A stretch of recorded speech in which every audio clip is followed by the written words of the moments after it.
It was a few years ago that folks of the tiny Malahat First Nation sat down to draw up a community plan. Their needs, many. The opportunities that we had growing up were very limited. What the Malahats really wanted, says Chief Michael Harry, was a place for everyone to meet and learn to read.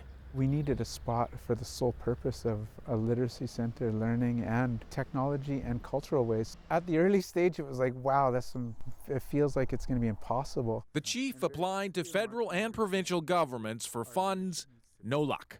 So at the makeshift health center, they tried an after-school reading and homework program. We didn't have the ability for computers or space or books. It didn't really work out. Can you imagine 15 children in here being loud and having fun, being children?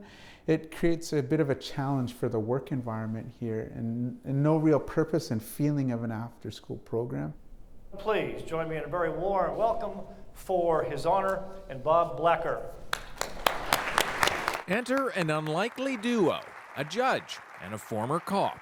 We need to turn the page of history and begin a new page. Who together united the office of BC's vice-regal representative and hundreds upon hundreds of Rotarians in a remarkable volunteer project dubbed Right to Read. A book is a fork in the road, is a turning place. It has got the power to create a different future. It started when Stephen Point became BC's 28th Lieutenant Governor, the first Aboriginal person to hold the post. Not surprisingly, as a former lawyer and provincial court judge, he's a bookworm. You can go anywhere in a book. You know, you can be anybody. You can, and your imagination can go on, and then pretty soon you get the idea that I think I could do that. I could be a lawyer. I could be whatever. But Point knew Aboriginal literacy rates are far below Canadian average. For some, it's just hard getting a book. Of Canada's 600-plus First Nations, less than a third have a library. So when he found himself aboard a Navy ship visiting some of the most remote communities in BC, he brought boxes of donated books. That's when Point got to talking with his aide-de-camp, Bob Blacker, who happens to be a member of Rotary Club, a secular charity with the motto, Service Above Self, known for its overseas literacy programs. And I says, do you guys still bring books out to, like the rural countries? Oh yeah, I see, it's a big program of ours. And I go, yeah. Then he asked me this question, what am I doing in our own backyard? And I thought for a minute, and I'm thinking, uh-oh. Here I'm supposed to know these things? I don't. So I said, I'm just going to tell him straight out. I said, Your Honor, I wouldn't have a clue, but I'm going to find out. That was the start of this amazing journey. Blacker, a retired cop, had impressions of Aboriginal people based on the folks he picked off the streets and stereotypes from his homeland Australia. Oh yeah, that's just another Abbo. And it was like their lot in life didn't mean anything to you. And so when I came up here and I see our drunken Indians, so to speak, I was desensitized to it.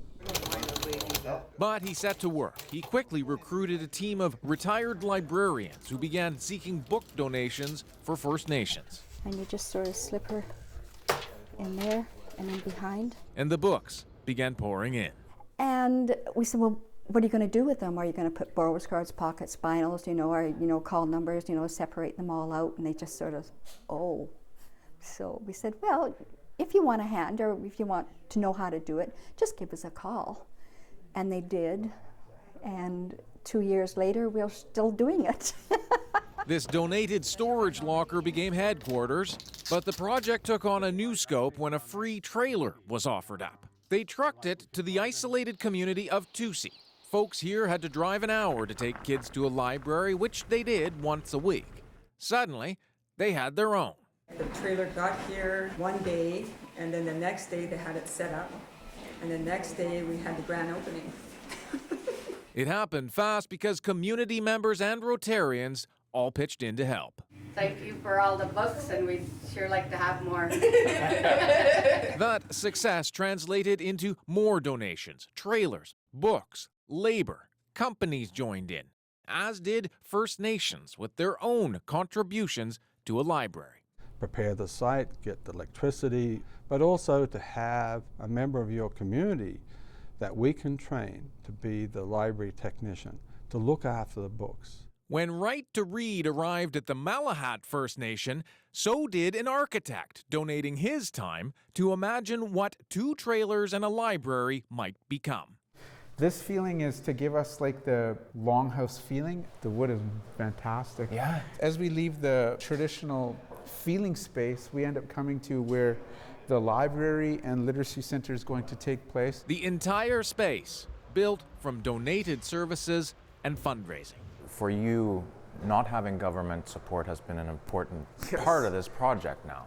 So for me, it's been the most joyous piece of not having any provincial or federal funding, because it's showed the government that we can do this without them, and we want to thrive. And more importantly, we want to create relationships with external communities surrounding us to show that we need each other. Brothers George and Matt Harry have pitched in since day one, eager to learn skills from the trades and journeymen who've helped out. Oh, it's going to make a big difference because we never had any of this growing up. So that's one of the major things, a big change. Breathtaking to see everybody come out.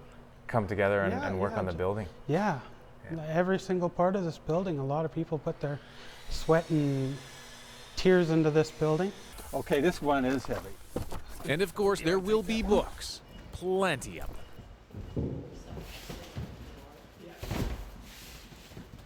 Words can't describe it. A great deal of pride, and just saying, wow, we did it.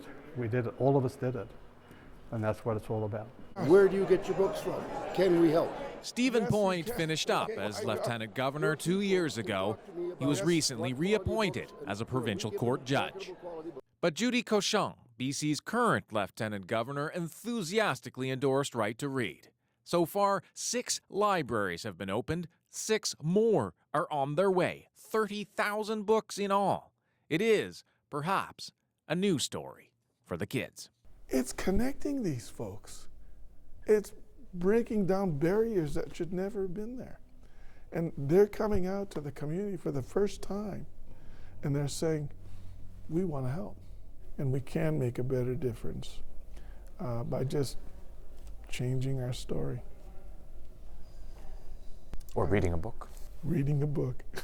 Awesome. Yeah.